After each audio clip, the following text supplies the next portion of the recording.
பாக்யலட்சுமியும் செல்வியும் ஒரு கடைய பிடிக்கிறாங்க ஹோட்டலுக்கு. அந்த கடையோட ஓனர் கிட்ட சொல்றாங்க, சார் டோக்கன் அட்வான்ஸும் வாடகை தொகையும் இதுல இருக்கு சார். இந்த இடத்தோட ஓனரும் ஷட்டரை திறந்துட்டு அந்த கீய பாக்யா கிட்ட கொடுக்கறாங்க. பாக்யாவும் கடவுளை வேண்டிக்கிட்டு வாங்குறாங்க அந்த சாவிய. அந்த இடத்த கிளீன் பண்றாங்க. இத கோபி கார்ல வந்துகிட்டு இருக்கப்ப கவனிக்கிறாரு. பாக்யா வேலை பார்த்துக்கிட்டு இருக்கத வருத்தப்படுறாரு.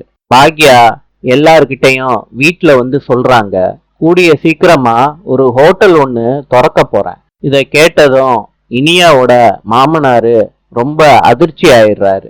பாக்யா சொல்ற எல்லா விஷயத்தையும் கேக்குறாரு.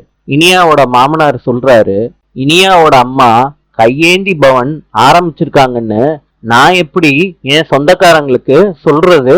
இனியாவோட மாமனார் கிட்ட பாக்யா சொல்றாங்க, என் சம்பந்தி அம்மா பெரிய தொழிலதிபரா இருந்தாங்க. இந்த நிலைமைக்கு காரணம் நான் தான்னு உங்க சொந்தக்காரங்க கிட்ட போய் சொல்லுங்க சார். இத கேட்டதும் இனியாவோட மாமனாரு ரொம்ப கோவப்படுறாரு. ஃபேஸ டெரரா வச்சுக்கிறாரு. நாளை சந்திப்போம்.